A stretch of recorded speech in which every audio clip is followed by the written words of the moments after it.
ಪಂಚಭೂತಗಳಲ್ಲಿ ಅಗ್ನಿ ತತ್ವವನ್ನು ಪ್ರತಿನಿಧಿಸುವ ಏಕೈಕ ಶಿವಾಲಯ. ಇಲ್ಲಿ ಶಿವನು ಲಿಂಗ ರೂಪದಲ್ಲಿ ಮಾತ್ರವಲ್ಲ, ಪೂರ್ಣ ಪರ್ವತ ರೂಪದಲ್ಲಿ ವಾಸಿಸುತ್ತಾನೆ ಎಂಬುದು ಈ ಕ್ಷೇತ್ರದ ಮಹತ್ವ. ತಿರುವಣ್ಣಾಮಲೆಯ ಅರುಣಾಚಲೇಶ್ವರ ದೇವಾಲಯ, ಇದನ್ನು ಅಣ್ಣಾಮಲೈ ದೇವಾಲಯ ಎಂದು ಕರೆಯುತ್ತಾರೆ.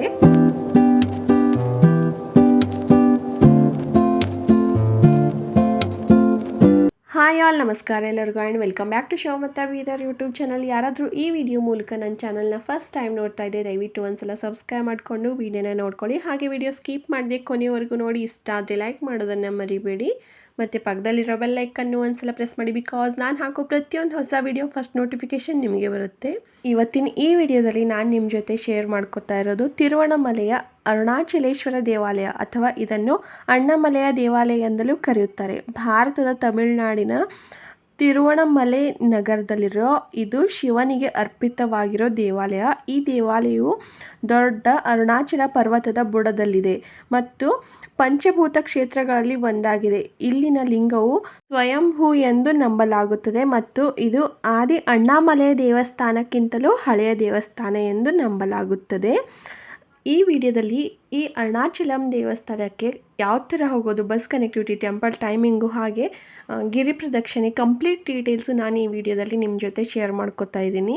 ನಾವು ಬೆಳಗ್ಗೆ 4 ಗಂಟೆಗೆ ನಮ್ಮ ಜರ್ನಿನ ಸ್ಟಾರ್ಟ್ ಮಾಡ್ಕೊಂಡ್ವಿ. ಅಲ್ಲಿಗೆ ಹೋಗಿ ತಲುಪೋ ಅಷ್ಟರಲ್ಲಿ, ಅಂದರೆ ಅರುಣಾಚಲಂ ಹೋಗಿ ತಲುಪೋ ಅಷ್ಟರಲ್ಲಿ ನಮಗೆ 8-8:30 ಆಗಿತ್ತು.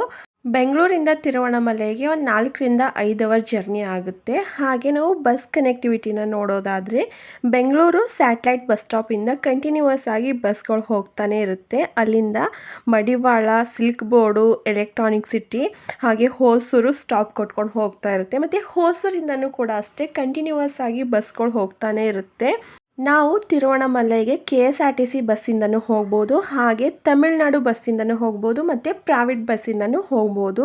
ಟಿಕೆಟ್ ಪ್ರೈಸ್ ನೋಡೋದಾದರೆ ಒಬ್ಬರಿಗೆ 220 ಆಗುತ್ತೆ ಕರ್ನಾಟಕ ಬಸ್ಗೆ. ಹಾಗೆ ತಮಿಳ್ನಾಡು ಬಸ್ಗೆ ಒಂದು ಸ್ವಲ್ಪ ಟಿಕೆಟ್ ಜಾಸ್ತಿ. ಹಾಗೆ ಪ್ರೈವೇಟ್ ಬಸ್ ಆದರೆ ಮೊದಲೇ ಟಿಕೆಟ್ ಬುಕ್ ಮಾಡ್ಕೊಂಡಿರಬೇಕಾಗುತ್ತೆ.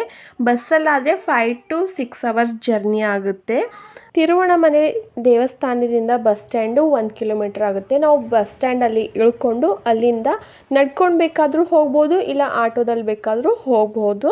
ಆಟೋಗಳು ತುಂಬ ನಿಂತ್ಕೊಂಡಿರುತ್ತೆ. ಹಾಗೆ ನೆಕ್ಸ್ಟ್ ಇವಾಗ ಟ್ರೈನ್ ಕನೆಕ್ಟಿವಿಟಿಯನ್ನು ನೋಡೋದಾದರೆ, ಬೆಂಗಳೂರಿಂದ ತಿರುವಣ್ಣಾಮಲೈಗೆ ವಾರದಲ್ಲಿ 3 ದಿನ ಮಾತ್ರ ಟ್ರೈನ್ ಇರೋದು. ಅದು ಮಂಡೇ, ಟ್ಯೂಸ್ಡೇ, ಸ್ಯಾಟರ್ಡೇ ಮಾತ್ರ.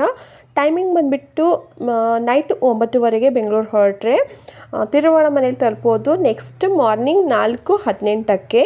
ಸೊ ನಿಮ್ಗೆ ಯಾವುದು ಅನುಕೂಲವಾಗುತ್ತೋ ಆ ಕನೆಕ್ಟಿವಿಟಿನ ಯೂಸ್ ಮಾಡಿಕೊಂಡು ದೇವರ ದರ್ಶನಕ್ಕೆ ಬರ್ಬೋದು.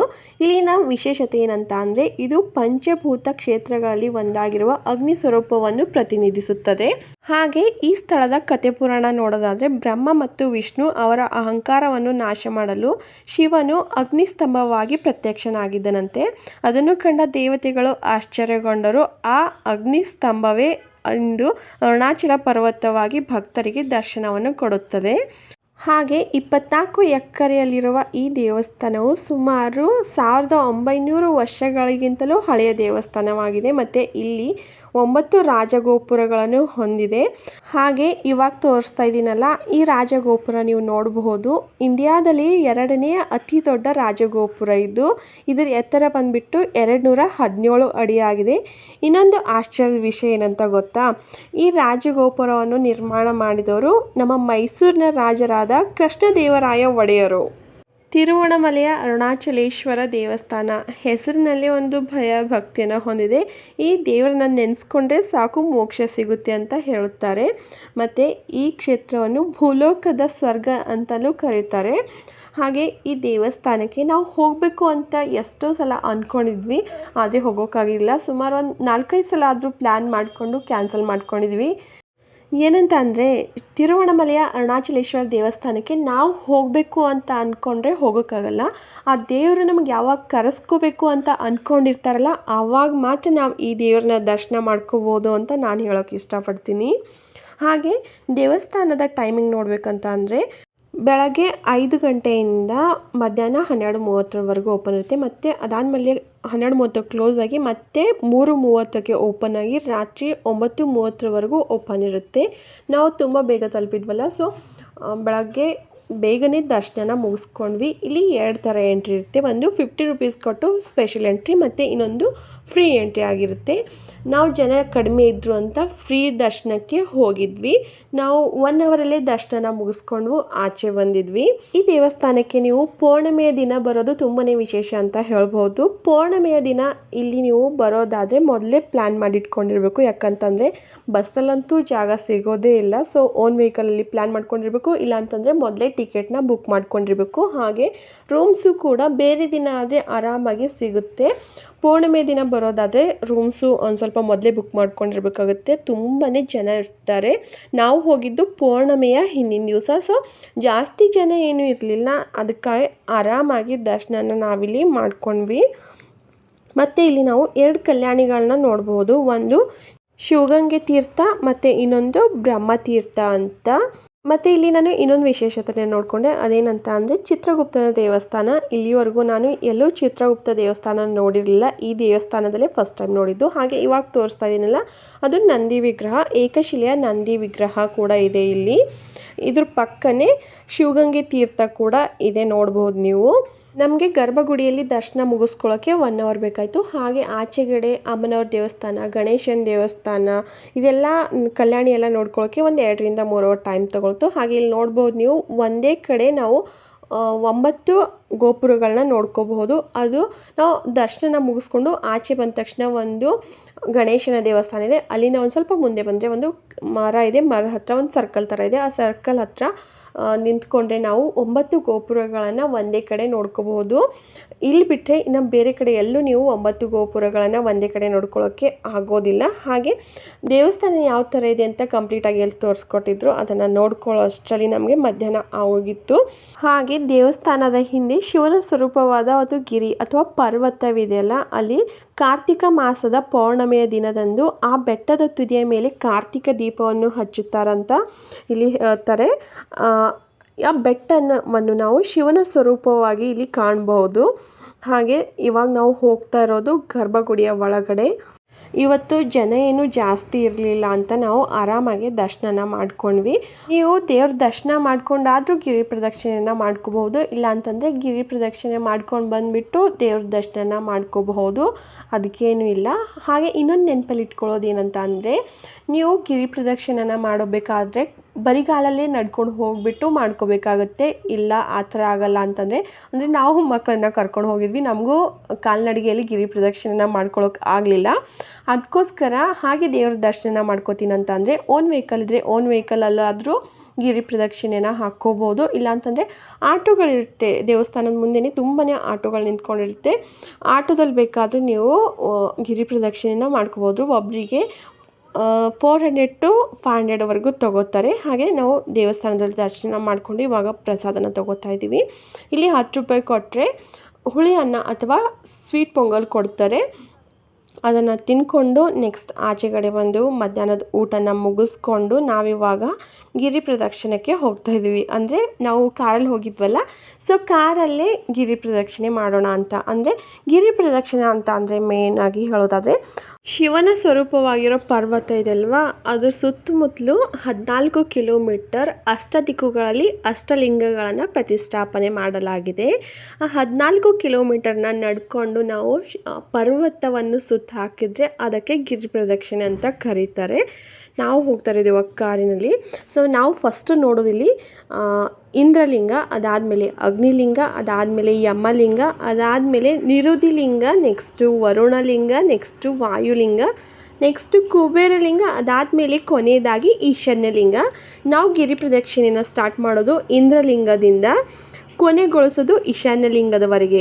ನಾವು ಗಿರಿ ಪ್ರದಕ್ಷಿಣೆನ ರಾಜಗೋಪುರದ ಮುಂದೆ ಕರ್ಪೂರನ ಹಚ್ಚಿಬಿಟ್ಟು 14 ಕಿಲೋಮೀಟರ್ನಲ್ಲಿ 8 ಲಿಂಗಗಳ ದರ್ಶನ ಪಡ್ಕೊಂಡು ನೆಕ್ಸ್ಟ್ ರಾಜಗೋಪುರಕ್ಕೆ ಬಂದು ನಿಂತ್ಕೊಂಡ್ರೆ ಅಲ್ಲಿಗೆ ನಮ್ಮ ಗಿರಿ ಪ್ರದಕ್ಷಿಣೆ ಕಂಪ್ಲೀಟ್ ಆದಂತೆ. ನಾವು ಮನಸ್ಸಲ್ಲಿ ಏನಾದರೂ ಅಂದ್ಕೊಂಡು ಈ ಗಿರಿ ಪ್ರದಕ್ಷಿಣೆ ಮಾಡಿಕೊಂಡ್ರೆ ನಾವು ಅಂದ್ಕೊಂಡಿರೋ ಕೆಲಸ ಆಗುತ್ತೆ ಅಂತ ಹೇಳ್ತಾರೆ. ಹಾಗೆ ನಾವು ತಿರುವಣ್ಣಾಮಲೈ ಅರುಣಾಚಲೇಶ್ವರಿ ಹೋಗೋಕ್ಕೂ ಮುಂಚೆ ಒಂಥರ ಬದುಕ್ತಾ ಇದ್ದರೆ ಅಲ್ಲಿಗೆ ಹೋಗಿ ಬಂದಾದಮೇಲೆ ಇನ್ನೊಂದು ಥರ ನಮ್ಮ ಬದುಕು ಆಗಿರುತ್ತೆ ಅಂತ ಇಲ್ಲಿನ ಜನರ ನಂಬಿಕೆ. ಹಾಗೆ ಇದು ಕಾಡ್ದಾರೆ ಆಗಿರೋದ್ರಿಂದ ನಮಗೆ ಒಂದು ಸ್ವಲ್ಪ ಕಾಡು ಪ್ರಾಣಿಗಳು ನವಿಲು ಜಿಂಕೆಗಳು ಇದೆಲ್ಲ ನೋಡೋಕೆ ಸಿಗುತ್ತೆ. ನಮಗೂ ತುಂಬಾ ನವಿಲುಗಳು ಸಿಕ್ಕಿದ್ವು ದಾರಿಯಲ್ಲಿ. ಮತ್ತು ಇಲ್ಲಿ ನೀವು ಕಾಲ್ನಡಿಗೆಯಲ್ಲಿ ಗಿರಿ ಪ್ರದಕ್ಷಿಣೆನ ಹಾಕೋಂಗಿದ್ರೆ ಆದಷ್ಟು ನಸ್ಕಿನ ಜಾವ ಆದರೂ ಸ್ಟಾರ್ಟ್ ಮಾಡ್ಕೊಳ್ಳಿ, ಇಲ್ಲಾಂತಂದರೆ ನೈಟ್ ಟೈಮಲ್ಲಾದರೂ ಸ್ಟಾರ್ಟ್ ಮಾಡ್ಕೊಳ್ಳಿ. ಯಾಕಂದರೆ ಇಲ್ಲಿ ತುಂಬಾ ಬಿಸಿಲಿರುತ್ತೆ, ಅದಕ್ಕೋಸ್ಕರ ನಸ್ಕಿನ ಜಾವ ಸ್ಟಾರ್ಟ್ ಮಾಡಿಕೊಂಡ್ರೆ ತಂಪಾಗಿರುತ್ತೆ. ಮತ್ತು ನೈಟಲ್ಲಾದರೂ ಹಾಕ್ಕೋಬೋದು.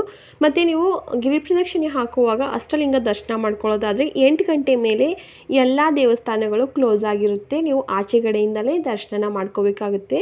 ಹಾಗೆ ನಾವು ಗಿರಿ ಪ್ರದಕ್ಷಿಣೆ ಹಾಕ್ಕೊಳ್ಳುವಾಗ ಅಷ್ಟಲಿಂಗಗಳಲ್ಲದೆ ತುಂಬಾ ದೇವಸ್ಥಾನಗಳನ್ನು ನಾವು ಇಲ್ಲಿ ನೋಡ್ಬೋದು. ಮತ್ತು ಈ ಗಿರಿ ಪ್ರದಕ್ಷಿಣೆಯ ಅಷ್ಟಲಿಂಗಗಳ ವಿಶೇಷತೆ ನೋಡೋದಾದರೆ ಮೊದಲನೇದಾಗಿ ಇಂದ್ರಲಿಂಗ. ಈ ಲಿಂಗವನ್ನು ಸಾಕ್ಷಾತ್ ದೇವೇಂದ್ರನಿಂದನೇ ಪ್ರತಿಷ್ಠಾಪನೆಗೊಂಡಿದ್ದು ಇದರ ಅಧಿದೇವತೆ ಶುಕ್ರನೆಂದು ನಂಬಲಾಗುತ್ತದೆ. ಇಲ್ಲಿ ನೀವು ಒಂದ್ಸಲ ದರ್ಶನ ಪಡ್ಕೊಂಡ್ರೆ ಉದ್ಯೋಗ ಸಮಸ್ಯೆ, ಆರೋಗ್ಯ ಸಮಸ್ಯೆ ಎಲ್ಲನೂ ಬಗೆಹರಿಯುತ್ತದೆ ಎಂದು ನಂಬಲಾಗುತ್ತದೆ. ನೆಕ್ಸ್ಟ್ ಇವಾಗ ಅಗ್ನಿಲಿಂಗ ಇಲ್ಲಿನ ಅಧಿದೇವತೆ ಚಂದ್ರ. ಒಂದ್ಸಲ ನೀವು ಈ ಲಿಂಗದ ದರ್ಶನ ಪಡ್ಕೊಂಡ್ರೆ ನಿಮ್ಮ ಮನಸ್ಸಿನ ಶಾಂತಿ ನೆಮ್ಮದಿಯನ್ನು ಸುಧಾರಿಸುತ್ತದೆ ಎಂದು ನಂಬಲಾಗುತ್ತದೆ. ನೆಕ್ಸ್ಟು ಯಮಲಿಂಗ. ಈ ಲಿಂಗವನ್ನು ಯಮಲಿಂದಲೇ ಪೂಜಿಸಲ್ಪಡುವ ಶಿವಲಿಂಗವೆಂದು ನಂಬಲಾಗುತ್ತದೆ. ಇಲ್ಲಿನ ಅಧಿಪತಿ ಮಂಗಳ. ನಿಮಗೆ ಮೃತ್ಯುದೋಷ ಏನಾದರೂ ಇದ್ದರೆ ಈ ಲಿಂಗಕ್ಕೆ ಬಂದು ದರ್ಶನ ಮಾಡಿಕೊಂಡ್ರೆ ಎಲ್ಲ ನಿವಾರಣೆ ಆಗುತ್ತದೆ ಎಂದು ನಂಬಲಾಗುತ್ತದೆ. ನೆಕ್ಸ್ಟು ನಿರುದಿ ಲಿಂಗ. ಈ ಲಿಂಗವು ಸ್ಥಾಪಿಸಿದ್ದು ರಾಕ್ಷಸರ ರಾಜಗಳಾದ ನಿರುದಿ ರಾಕ್ಷಸ. ಇಲ್ಲಿ ರಾಕ್ಷಸ ದೋಷ ಏನಾದರೂ ಇದ್ದರೆ ಈ ಲಿಂಗಕ್ಕೆ ಬಂದು ನೀವು ದರ್ಶನ ಮಾಡಿಕೊಂಡ್ರೆ ಎಲ್ಲ ದೋಷಗಳು ನಿವಾರಣೆ ಆಗುತ್ತದೆ ಎಂದು ನಂಬಲಾಗುತ್ತದೆ. ಇಲ್ಲಿನ ಅಧಿಪತಿ ರಾಹು. ನೆಕ್ಸ್ಟ್ ಸೂರ್ಯಲಿಂಗ. ಇದು ಸೂರ್ಯನಿಂದನೇ ಪ್ರತಿಷ್ಠಾಪಿಸಿ ಪೂಜಿಸಲ್ಪಡುವ ಲಿಂಗವೆಂದು ನಂಬಲಾಗುತ್ತದೆ. ನೆಕ್ಸ್ಟು ಕುಬೇರಲಿಂಗ. ಲಕ್ಷ್ಮೀ ದೇವಿಯಿಂದ ಸ್ಥಾಪಿಸಲ್ಪಟ್ಟಿರುವ ಲಿಂಗ ಈ ಕುಬೇರಲಿಂಗ. ಆರ್ಥಿಕ ಸಮಸ್ಯೆಗಳೇನಾದರೂ ಇದ್ದರೆ ಇಲ್ಲಿ ಬಂದು ನೀವು ಒಂದ್ಸಲ ದರ್ಶನ ಮಾಡಿಕೊಂಡ್ರೆ ಎಲ್ಲ ಸಮಸ್ಯೆಗಳು ಪರಿಹಾರ ಸಿಗುತ್ತದೆ ಅಂತ. ನೆಕ್ಸ್ಟ್ ಇವಾಗ ನೋಡ್ತಾ ಇದ್ದೀರಲ್ಲ, ಈ ದೇವಸ್ಥಾನದ ಹೆಸರು ಬಂದುಬಿಟ್ಟು ಇದಕ್ಕೂ ಪಿಲಿಯಾರ ಅಂತಂದರೆ ಗಣೇಶ ಅಂತ. ಇದನ್ನು ಮೋಕ್ಷ ಮಾರ್ಗ ಅಂತ ಕೂಡ ಕರೀತಾರೆ. ನಾವು ಆ ಕಡೆಯಿಂದ ಅಂದರೆ ಆ ಬಾಗಿಲಿನಿಂದ ಈ ಬಾಗಿಲು ಕಡೆ ಬಂದರೆ ನಮಗಿರೋ ರೋಗ ತೊಂದರೆ, ಚರ್ಮ ಸಮಸ್ಯೆ ಪ್ರತಿಯೊಂದನ್ನು ನಾವು ಆ ಕಡೆಯಿಂದ ಈ ಕಡೆ ಬರುವಾಗ ಎಲ್ಲನೂ ನಿವಾರಣೆ ಆಗುತ್ತದೆ ಎಂದು ನಂಬಲಾಗುತ್ತದೆ. ಇಲ್ಲಿ ನಾವು ಸಹ ಆ ಕಡೆಯಿಂದ ಈ ಕಡೆ ಬಂದ್ವಿ. ತೆಳ್ಳಗಿರೋರು ಆರಾಮಾಗಿ ಬರ್ಬೋದು, ದಪ್ಪ ಇರೋರು ಟ್ರೈ ಮಾಡ್ತಾಯಿದ್ರು. ಒಬ್ರಿಗೆ ಆಗ್ತಾಯಿತ್ತು, ಇನ್ನೊಬ್ರಿಗೆ ಆಗ್ತಾ ಇರಲಿಲ್ಲ. ಇವಾಗ ಅಷ್ಟಲಿಂಗಗಳಲ್ಲಿ 7 ಲಿಂಗಗಳ ಬಗ್ಗೆ ತಿಳ್ಕೊಂಡ್ವಿ. ಕೊನೆಯದಾಗಿರೋ ಈಶಾನ್ಯ ಲಿಂಗ. ಈ ಲಿಂಗದಕ್ಕೆ ನೀವು ಬಂದು ದರ್ಶನ ಮಾಡಿಕೊಂಡ್ರೆ ಯಾವುದೇ ವ್ಯಾಪಾರ ಸಮಸ್ಯೆ, ಉದ್ಯೋಗ ಸಮಸ್ಯೆ ಎಲ್ಲನೂ ಕೂಡ ಪರಿಹಾರ ಕೊಡುತ್ತದೆ ಎಂದು ನಂಬಲಾಗುತ್ತದೆ. ಒಟ್ಟಿನಲ್ಲಿ ಹೇಳಬೇಕು ಅಂತ ಅಂದರೆ ಇಲ್ಲಿರೋ ಪ್ರತಿಯೊಂದು ಲಿಂಗಗಳ ದರ್ಶನ ಅದರದ್ದೇ ಆದ ವಿಶೇಷತೆಗಳನ್ನು ಹೊಂದಿದೆ. ನಾವು ಸಹ ಇಲ್ಲಿ ಬಂದು ಆರಾಮಾಗಿ ಗರ್ಭಗುಡಿಯಲ್ಲಿ ಅಣ್ಣಾಮಲೈ ದೇವರ ದರ್ಶನ ಮಾಡಿಕೊಂಡು ಸುತ್ತಮುತ್ತಲು ಅಷ್ಟಲಿಂಗಗಳ ದರ್ಶನ ಮಾಡ್ಕೊಂಡ್ವಿ.